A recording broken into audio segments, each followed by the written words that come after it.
ओम शांति।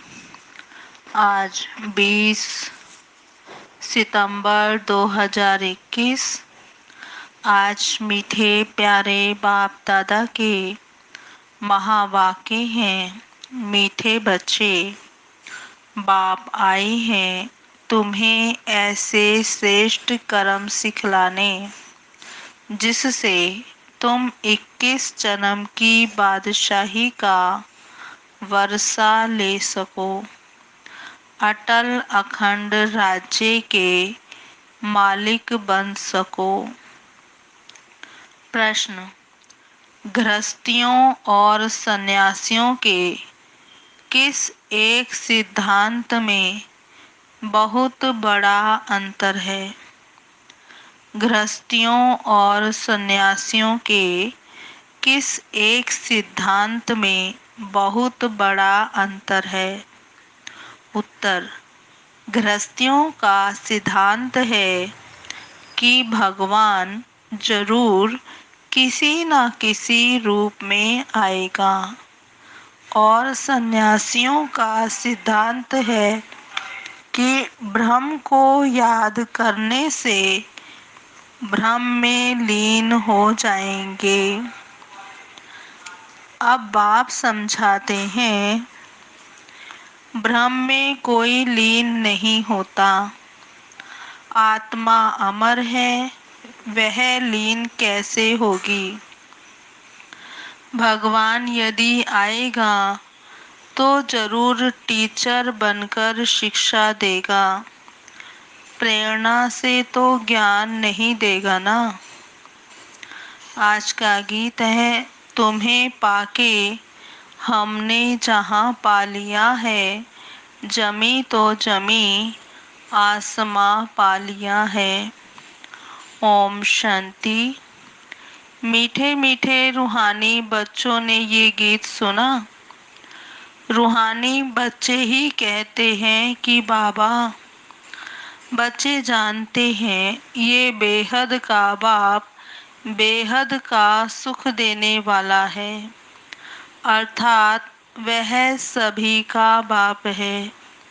उनको सभी बेहद के बच्चे आत्माएं याद करते हैं, किसी न किसी प्रकार से याद करते हैं, परंतु उनको पता नहीं है कि हमको उस परम पिता परमात्मा से कोई बादशाही लेनी है। तुम बच्चे जानते हो, हमको जो बाप सतयुगी विश्व की बादशाही देते हैं वह अटल अखंड अडोल है। वह हमारी बादशाही 21 जन्म कायम रहती है। सारे विश्व पर हमारी राजाई रहती है, जिसको कोई छीन नहीं सकता, लूट नहीं सकता है। हमारी राजाई है अडोल, क्योंकि वहाँ एक ही धर्म होता है, द्वैत है नहीं। वह है अद्वैत राज्य। बच्चे जब गीत सुनते हैं तो अपनी राजाई का नशा बुद्धि में आना चाहिए।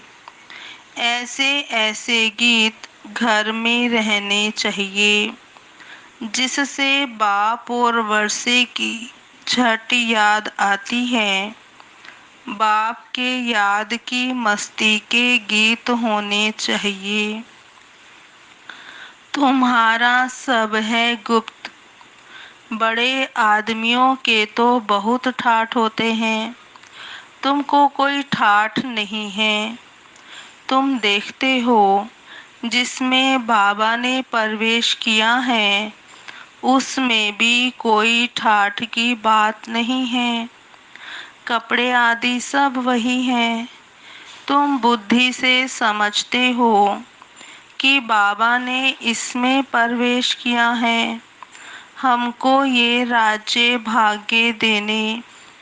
यह भी बच्चे जानते हैं कि सारी सृष्टि में इस समय जो भी मनुष्य मात्र हैं सब देह अभिमान में आकर अनराइटियस काम करते हैं, इसलिए बेसमझ कहा जाता है। सबकी बुद्धि को ताला लगा हुआ है। तुम कितने समझदार विश्व के मालिक थे, अभी माया ने बिल्कुल बेसमझ बना दिया है। जो कोई काम के नहीं रहे हो। बाप के पास जाने के लिए यज्ञ तप बहुत करते हैं, परंतु मिलता कुछ नहीं। ऐसे ही धक्के खाते रहते हैं। परमात्मा को कोई भी जानते नहीं। सर्वव्यापी कह देते हैं। यह भी कितना रॉन्ग हो जाता है। पिता अक्षर बुद्धि में नहीं आता है। करके कोई कहते भी हैं, वह भी कहने मात्र। अगर परम पिता समझें तो बुद्धि एकदम चमक उठे। बाप स्वर्ग का वर्षा देते हैं। वह है हेवनली गॉड फादर। फिर हम कलयुग नरक में क्यों पड़े हैं? अब हम मुक्ति जीवन मुक्ति कैसे पा सकते हैं, ये किसकी बुद्धि में नहीं आता है। बाबा कहते, अभी तुम बच्चों को समझ मिली है। बाबा ने हमको ये स्मृति दिलाई है। जब नई दुनिया नया भारत था तो हमारा राज्य था। एक ही मत, एक ही भाषा, एक ही महाराजा महारानी थे। सतयुग में महाराजा महारानी, त्रेता में राजा रानी कहा जाता है। फिर द्वापर में वाम मार्ग शुरू होता है। फिर हर एक के कर्मों पर मदार है। कर्मों अनुसार एक शरीर छोड़ दूसरा लेते हैं। अभी बाप कहते हैं, मैं तुमको ऐसे कर्म सिखाता हूँ जो 21 जन्मों की बादशाही पाते रहेंगे। भल वहाँ भी हद का बाप मिलता है, परंतु वहाँ ये ज्ञान नहीं रहता कि यह राजाई का वर्षा बेहद के बाप का दिया हुआ है। फिर द्वापर से रावण राज्य शुरू होता है तो विकारी संबंध हो जाता है। फिर जैसे जैसे कर्म वैसा फल मिलता है। देवता वाम मार्ग में चले जाते हैं। फिर सत्युग का सब खलास हो जाता है। फिर कर्मों अनुसार जन्म लेते हैं। भारत में पूज्य राजाएं थे तो पुजारी राजाएं भी थे। सतयुग में राजा रानी और प्रजा सब पूज्य होते हैं। फिर जब द्वापर में भक्ति शुरू होती है तो यथा राजा रानी तथा प्रजा पुजारी बन जाते हैं। बड़े राजा जो सूर्यवंशी थे वही पुजारी बन जाते हैं। फिर वैश्य वंशी बन जाते हैं। अभी तुम वाइसलेस बनते हो। उसकी प्रारब्ध फिर 21 जन्म चलती है। फिर भक्ति मार्ग शुरू होता है। जो जो पूज्य देवी देवताएं होकर गए हैं उन्हों के मंदिर बनाकर उनकी पूजा करते हैं। यह सिर्फ भारत में ही होता है। यह 84 जन्मों की कहानी जो बाप सुनाते हैं, यह भी भारतवासियों के लिए है। और धर्म वाले तो आते ही बाद में हैं। फिर धीरे धीरे उनकी वृद्धि होती है। वृद्धि होते होते ढेर के ढेर हो जाते हैं।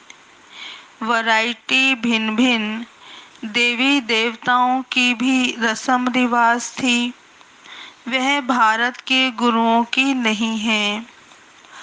आधा कल्प के बाद रावण राज्य शुरू होने से सारी रस्म रिवाज ही बदल जाती है।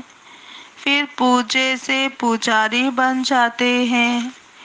पूजा भी पहले अव्यभिचारी एक शिव की करते हैं, उनके मंदिर बनाते हैं, फिर लक्ष्मी नारायण के बनाएंगे।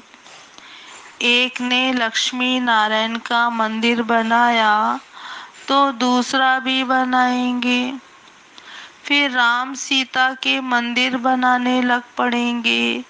फिर कलयुग में देखो गणेश, हनुमान, चंडिका आदि देवियों के अनेक चित्र बनाते रहते हैं। भक्ति मार्ग के लिए सामग्री भी चाहिए ना। जैसे बीज कितना छोटा होता है, झाड़ कितना बड़ा होता है, वैसे भक्ति का विस्तार होता जाता है। ढेर के ढेर शास्त्र बनाए हैं। अब बाप बच्चों को कहते हैं यह भक्ति मार्ग की सामग्री सब खत्म होनी है। अब मुझ बाप को याद करो। भक्ति का प्रभाव भी बहुत है ना। कितनी खूबसूरत है। नाच तमाशा, गायन कीर्तन आदि कितना खर्च करते हैं। अभी बाप कहते हैं मुझ बाप और वर्षे को याद करो। आदि सनातन धर्म को याद करो। अनेक प्रकार की भक्ति तुम जन्म जन्मांतर करते आए हो। गृहस्थ धर्म वाले भी भक्ति शुरू करते हैं। सन्यासियों को तो भक्ति नहीं करनी है ना। यज्ञ, तप, दान, पुण्य, तीर्थ आदि करना सब गृहस्थियों का काम है, ना कि सन्यासियों का। वह तो है निवृत्ति मार्ग के। उन्हों के लिए कायदा है घर बार छोड़कर जाकर जंगल में रहना और ब्रह्म तत्व को याद करना। बाबा कहते वह है ही तत्व ज्ञानी, ब्रह्म ज्ञानी। तत्व अर्थात ब्रह्म को ही तत्व अथवा ईश्वर मान लेते हैं। जैसे भारतवासी असल में है आदि सनातन देवी देवता धर्म के। बाबा कहते परंतु हिंदुस्तान में रहते हैं तो अपना धर्म हिंदू समझ लिया है। बाबा ने कहा वैसे सन्यासी भी आत्माओं के रहने के स्थान तत्व को परमात्मा समझ लेते हैं। ब्रह्म व तत्व को ही याद करते हैं। वास्तव में सन्यासी जब सतो प्रधान है तो जंगल में जाकर रहते हैं शांति में। ऐसे नहीं कि उन्हों को ब्रह्म में जाकर लीन होना है। बाप कहते हैं यह उन्हों का मिथ्या ज्ञान है। लीन कोई हो नहीं सकते। आत्मा तो अविनाशी है ना, वह कैसे लीन हो सकती है। भक्ति मार्ग में कितना माथा कूटते रहते हैं, फिर कहते हैं भगवान कोई ना कोई रूप में कभी आकर मिलेगा। अब बताओ राइट कौन। वह कहते ब्रह्म में योग लगाकर ब्रह्म में लीन हो जाएंगे और गृहस्थ वाले कहते कि भगवान किस न किस रूप में आएगा, पतितों को पावन बनाएगा। ऐसे नहीं कि ऊपर से प्रेरणा द्वारा ही सिखलाएंगे। टीचर घर बैठकर प्रेरणा करेगा क्या? प्रेरणा अक्षर है नहीं। प्रेरणा से कोई काम नहीं होता। भल शंकर की प्रेरणा से विनाश कहा जाता है, परंतु ये है ड्रामा की नोट। उन्हों को ये मूसल आदि बनाने ही हैं, प्रेरणा की बात ही नहीं है। मनुष्य तो कह देते हैं कि भगवान की प्रेरणा से सब होता है, या कहते हैं कि शंकर की आंख खुलने से परले हो गई। बाबा कहते ये सब कहानियां हैं, अर्थ कुछ भी समझते नहीं हैं। किसके भी मंदिर में जाएंगे तो कहेंगे अच्युतम केशवम नमो नारायण, अर्थ कुछ नहीं समझते। कोई भी अपने बड़ों की महिमा नहीं जानते हैं। धर्म स्थापक को गुरु कह देते हैं, वास्तव में उनको गुरु कहना रॉन्ग है। क्राइस्ट कोई गुरु थोड़े ही है, वो तो सिर्फ धर्म स्थापन करते हैं। गुरु उनको कहा जाता है जो सद्गति करते हैं, वह तो धर्म स्थापन करने आते हैं। उनके पिछाड़ी उनकी वंशावली आती है। सद्गति तो किसकी करते ही नहीं, तो उनको गुरु कैसे कहेंगे? गुरु तो एक ही है ना, जिसको सर्व का सद्गति दाता कहा जाता है।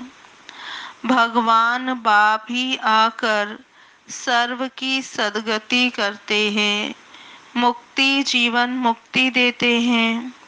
उनकी याद कभी किससे छूट नहीं सकती। मनुष्य हे भगवान हे ईश्वर कहकर एक बाप को ही याद करते हैं, क्योंकि वह है सर्व का सद्गति दाता। बाप समझाते हैं ये सारी रचना है, रचयिता बाप मैं ही हूँ। सबको सुख देने वाला, वर्षा देने वाला एक ही बाप ठहरा। भाई भाई को वर्षा दे नहीं सकते, वर्षा हमेशा बाप से मिलता है। मैं सभी बेहद के बच्चों को बेहद का वर्षा देता हूँ, इसलिए मुझे याद करते हैं। परमात्मा क्षमा करो, हे परमात्मा क्षमा करो। समझते कुछ भी नहीं है। बाप कहते हैं मैं कोई इन्हों के पुकारने से नहीं आता हूँ, ये तो ड्रामा बना हुआ है। ड्रामा में मेरे आने का पार्ट भी नुधा हुआ है। अनेक धर्म विनाश, एक धर्म की स्थापना, व कलयुग का विनाश, सत्युग की स्थापना करनी होती है। मैं अपने समय पर आपे ही आता हूँ। ये भक्ति मार्ग का भी ड्रामा में पार्ट है। अब जब भक्ति मार्ग का पाठ पूरा होता है तब आया हूँ। कल्प पहले भी बाबा आप ब्रह्मा तन में आए थे। ये ज्ञान अभी तुमको मिलता है, फिर कभी नहीं मिलेगा। ये है ज्ञान, वह है भक्ति। ज्ञान की प्रारब्ध है चढ़ती कला। कहा जाता है ना, सेकंड में जीवन मुक्ति। जनक तो सेकंड में, बाबा कहते जनक को सेकंड में जीवन मुक्ति मिली थी ना, लेकिन क्या एक जनक ने ही जीवन मुक्ति पाई? जीवन मुक्ति तो सब पाते हैं ना, सारी विश्व पाती है। सद्गति व जीवन मुक्ति एक ही अक्षर है। जीवन मुक्ति अर्थात जीवन को मुक्त करते हैं इस रावण राज्य से। बाबा जानते हैं बच्चों की कितनी दुर्गति हो गई है, बिल्कुल दुखी हो गए हैं। उन्हों की फिर सदगति होनी है। पहले मुक्ति में जाकर फिर जीवन मुक्ति में आएंगे, शांति धाम से फिर सुख धाम में आएंगे। ये चक्र का राज बाबा ने समझाया है। बाप कहते हैं इस सारे चक्र में इस सारी सृष्टि का झाड़ जल जड़ी भूत तमो प्रधान हो गया है, इसलिए कोई भी अपने को आदि सनातन देवी देवता धर्म का समझते नहीं हैं। आदि सनातन देवी देवता धर्म के थे क्योंकि देवताएं पवित्र थे। हम अपवित्र पतित अपने को देवता कैसे कहलाएं? इसलिए कहा जाता है इन विकारों को छोड़ते जाओ। ये विकार आदि आधा कल्प से रहे हैं, अब एक जन्म में इनको छोड़ना, इसमें मेहनत लगती है। मेहनत बिगर थोड़े ही विश्व का मालिक बनेंगे। बाप को याद करेंगे तब ही तुम अपने को राजाई का तिलक देंगे, अर्थात राजाई के अधिकारी बनेंगे। जितना अच्छी रीति याद करेंगे, श्रीमत पर चलेंगे, तो तुम राजाओं का राजा बनेंगे।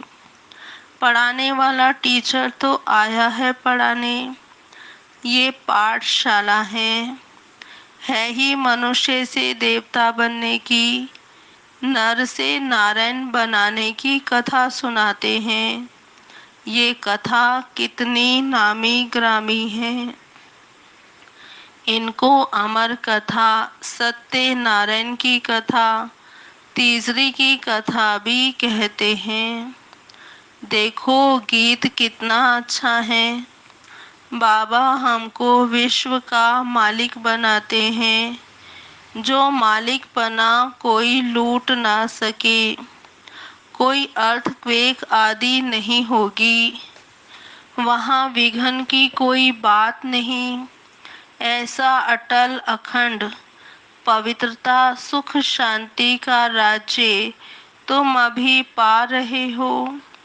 कल्प पहले मुआफिक हर 5000 वर्ष बाद भारत स्वर्ग बनता है।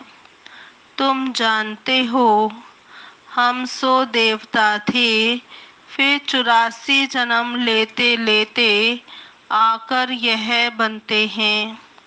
फिर हम 100 देवता बनेंगे।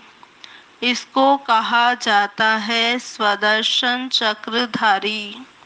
अच्छा मीठे मीठे सिकिलधे बच्चों प्रति माता पिता बाप दादा का याद प्यार गुड मॉर्निंग। रूहानी बाप की रूहानी बच्चों को नमस्ते। हम रूहानी बच्चों की रूहानी बाप दादा को याद प्यार गुड मॉर्निंग, नमस्ते नमस्ते नमस्ते। सदा रहेंगे हंसते, बनेंगे फरिश्ते, चलेंगे परम धाम के सीधे रास्ते। अच्छा जी, अभी सुनते हैं धारणा के लिए मुख्य सार। पहला, अपने आप को राजाई का तिलक देने के लिए याद की मेहनत करनी है। सब विकारों को छोड़ देना है। अपने आप को राजाई का तिलक देने के लिए याद की मेहनत करनी है। सब विकारों को छोड़ देना है। दूसरा, ब्रह्मा बाप समान साधारण और गुप्त रहना है। ब्रह्मा बाप समान साधारण और गुप्त रहना है। बाहर का ठाठ आदि नहीं करना है। अपने भविष्य राजाई के नशे में रहना है। आज का वरदान नॉलेजफुल, पावरफुल और लवफुल स्वरूप द्वारा हर कर्म में सिद्धि प्राप्त करने वाले सिद्धि स्वरूप भव। नॉलेजफुल, पावरफुल और लवफुल स्वरूप द्वारा हर कर्म में सिद्धि प्राप्त करने वाले सिद्धि स्वरूप भव। विस्तार। जब वाणी द्वारा सर्विस करते हो तो मनसा पावरफुल हो। मनसा द्वारा दूसरों की मनसा को चेंज करो, अर्थात मनसा द्वारा मनसा को कंट्रोल करो और वाणी द्वारा लाइट माइट देकर नॉलेजफुल बनाओ और कर्मणा अर्थात संपर्क व अपनी रमणीक एक्टिविटी से उन्हें असली फैमिली का अनुभव कराओ। ऐसे जब तीनों रूपों में रहकर हर कर्म करेंगे तो सिद्धि स्वरूप स्वतः बन जाएंगे।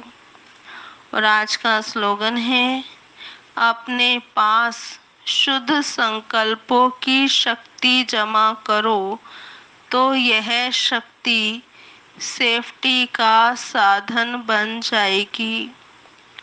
अपने पास शुद्ध संकल्पों की शक्ति जमा करो तो यह शक्ति सेफ्टी का साधन बन जाएगी।